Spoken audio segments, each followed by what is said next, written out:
So Arsenal 2, good evening 2. Yet again, Matty.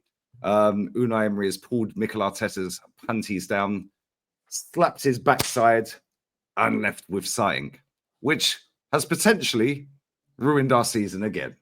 He's got a good record against us at the Emirates. He's beaten us over 2 legs, albeit a draw at the Emirates with Villarreal. He beat us last year 2-0 to end our title hopes. And he was 2-0 down today, and he's left with saying. He waved at Kenny Ken. Yeah, on the team bus, Kenny waved at him. He was sat next to the driver. Kenny waved at him. He waved back. So he's part of the Rat Army. He obviously watches us, appreciates us. And yeah, another shit show, matey. 2-0 up at home after seeing Liverpool nick it in stoppage time. Where do we go from here, mate? Because that is embarrassing. And I know you didn't catch the whole game. I know you caught it up with it now. Yeah, like, and watched it back. But, bro, what do we do from here, mate? I'm going to tell you what. One win and 4 at home, mate. Make sure you sub to Southern Guna, link in the title. I wrote down some notes. We'll start this way, Lee. We'll start from 2-0. So I'm coming home. I'm coming home from I had to go to a workshop today. So I'm coming home. I'm listening to the game. I've listened to pretty much most of it. And I'm probably about maybe 10 minutes away from my house. I hear her score the second goal. I said, oh, okay. Yeah, we I'm throwing fist pumps, Yeah, this is what I need to hear. So I'm backing into my driveway, unload some cargo out the car. I come in the house, go back out to the car. It's 2-1. So I said, well, let me hurry up and do this. I got to finish back in the car and lock the gate, all that good stuff. I get into the house, it's 2-2. And I literally sat down, and you saw when I came in, I said, how did this happen, But I'm going to tell you how it happened, how it happened. Let's go down memory lane, everybody. I had to write. I got notes today, y'all. Southampton, Villa, Newcastle, West Ham, Olympiacos, Sporting Lisbon, Lawns, PSV. Over and over and over and over and over and over and over and over and over. We see this same thing over and over and over and over. They told me that today was a home game, but they neglected to say that the home game was for Unai Emery. Because every time he comes to the Emirates or he plays Arsenal, he finds a way to rain on our parade.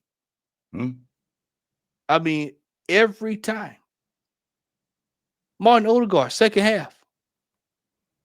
Let's just go ahead and call it what it is.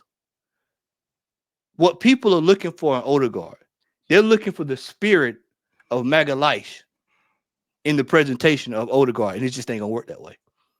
It's just not there. It's just not there. He's not that player. I've said this on more than one occasion this season. I've said on more than one occasion this season that, yeah, we're going to win some games, but we're going to lose some just as much as we win because we're inconsistently. We're inconsistent. Today, we have let every single team that we had an advantage on back in this thing. Every team that we had an advantage on today. Every team, Newcastle, City, what little advantage we had, we bloated again today. And you keep hearing the same people go, well, Liverpool's only, 6 points ahead of us? Was it 6? I think it's 6. They're only 6 points ahead. They're only 6 points ahead. They've been 6 points ahead of us since December. We're going into February in 2 weeks. We're going into February in 2 weeks, and it's still the same thing that we saw months ago. So nothing's changing. Let me just did all this because people are gonna go, well, we need a striker. Lee, I'm gonna just cover up the camera. We need 4 to 6 players. You heard what I said correct. 4 to 6 players are needed in this team. We are short. And it's hampering our ability to be successful. This has been a complete mess from the start. People are going, oh, well, we need to sign somebody. No, we need to sign somebody in the summer. We needed to sign somebody in the summer. All the problems that we're having, the stems all the way back to not having what we need for the summer. And I'm here to tell y'all, I keep saying it, one striker is not going to solve this problem. Nope. Now we've got defensive issues. Remember two weeks ago, we said we was on somebody's show and we all said, well, what if might have been on our Monday show? Well, what if Saliba goes down? Yeah. What if Gabriel goes down? Where's the adequate cover? What if Timber goes down? Yep. What if what if whoever else goes down now? That's where we at now. Whoever else. Declan Rice played well today. What if he goes down? What if Thomas Partey goes down? Then what? Where do we go from here? What if Trossard goes down? Yeah. What if Martinelli goes down? See, what I'm saying is that we're going to keep going through this league because we refuse. This football club refuses. This fan base refuses to demand things. Manchester City, shout out to LB and the crew. They were over there demanding that we. They were having meltdowns, you know. I mean, one win in 15. They were going fucking skits. Now look at their club. Trophies galore. Trophies galore. As far as the eye can see. Sack the manager. Get him out of here. Do this. And what happened? Oh, well, we're going to go out and spend money on available player. Kusanov. Yeah. Victor Reese. Yeah. Oh, we're signing Erling up to 115 months. Yep. Yeah, 10-year deal. We're signing him up with what he's got left, 115. By the way, we're going to go and get Cambiasso from Juve. Oh, and we'll buy a DM. And they want the manager sacked after winning 4 in a row and a fucking treble. Lee, you asked. Don't worry, Matty, that's toxic. You asked a question during the broadcast. You said, well, Matty, how much more is this going to go on? I said, as long as the fan base. Mate, the manager sat in his press conference, mate. You sent me the link for the audio and all of that of the press conference, yeah? My man sat there and said, well, why don't we start giving 10-year contracts to managers? Yeah. Subconscious becomes conscious. You watch these fuckers. This cunt's here for 10 years. 10 years, brother. And I swear down, he ain't winning shit in that time. He's done 4.5, nearly 5 already.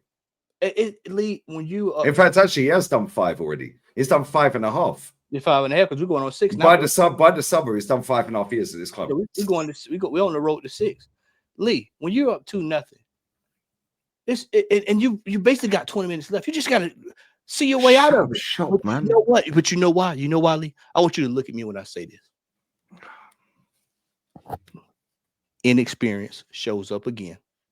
Yep. Inexperience shows up again. I don't know how many times I got to keep saying it. How many times I gotta keep preaching from the hills that this manager, the experience of him not having, the inexperience of him not having the experience in critical situations is going to cost us every single time. And guess what? Any half-competent manager, pulls his panties down and turns him around. And turns him around. Now, and we got gifted our goals today because Emi Martinez was playing for us today. Yeah, he was playing for Arsenal today. He was having a throwback moment. He thought he was playing in the Kai Havertz 11. That's what he thought he was doing at the charity game there. But Lee, there's several things here that concerns me now. Really concerns me. Number one, Newcastle took a heavy blow today, so that they're going to be on high alert. Liverpool pulls away. You know, they find another way. Well, we need to gain ground. They find another way. And then look at all the teams behind us. Everybody's within touching distance, whether people know it or not. These teams are within touching distance. I've said this, it's crazy because I feel like I'm saying it over and over and over. We've got some serious fixtures coming very soon. Very, very soon. And at the rate we're going to be the ones that's going to kickstart City's season. Because they're going to have a completely revamped team by the time we play them. Matter of fact, by the time we play them. Yep. And then we've got Forest next month as well. Yeah, and I was just going to say we've got Newcastle in between, by the way. We're too short. This team is too short. Matty, we are finished. And everything we have said, Matty, everything we have said, what if these key players get injured. Saliba went the whole season injury-free. Saka went the whole season pretty much injury-free. Declan Rice. Declan Rice. Bro, that guy was decent today. I can't lie. Yeah, he was that close to my man of the match because he was a fucking one-man midfield, bro, because he's chasing around after that dickhead wearing our armband. Yeah, and I don't know what the other guy does. Well, I told what I Apart told you. from modeling merch with his nice jawline. Fuck off. What I tell you, this manager, they refuse to go out and get what's qualified, what's at the top tier, because they know that it requires pressure. Market opportunity. Yeah. And it's the same old. We're gonna go through this again. And this is not gonna be the last time we had this discussion. We're gonna have it again. We're gonna have this discussion more than 3 or 4 times this season before the season is over. There's more of this. Go back to the buffet and get you some more because it's more of it out there for you. And we're gonna keep going through this. And until people finally get sick of it and absolutely demand the best. I've heard people come out today saying, "Hey man, there's nothing wrong. Everything's fine." I even heard one person say today that he said he supports the administration. So okay, all right, well, cool. If that's how y'all feel about it, and y'all like these two nothings, and they come back 2-2, and you like being booze at football, but it's only the online fans that are negative. Cool, booze at but then they'll spin that and go, "Well, they were booing the ref for the handball." Nah. Fuck off. They were booing a shit performance, mate, no matter how many times you spin it. We're going to close this out, and I'll say this right here. Anybody that's going to keep going back to that handball needs to go away from that and go back to why we're in the situation when we were up 2-0. What does the handball matter if we were up 2-0? Facts. Why is he subbing off Martinelli when he was playing well to bring on Raheem the Dream, who's on a confidence crisis? Matty, shout your channel out, bro. What you got coming up, man? Southern Gooner, link in the title. Yep, Southern Gooner here on YouTube. Emergency meeting up next. Get ready. Straight away. Yeah, we're there. We're out. Cronky out.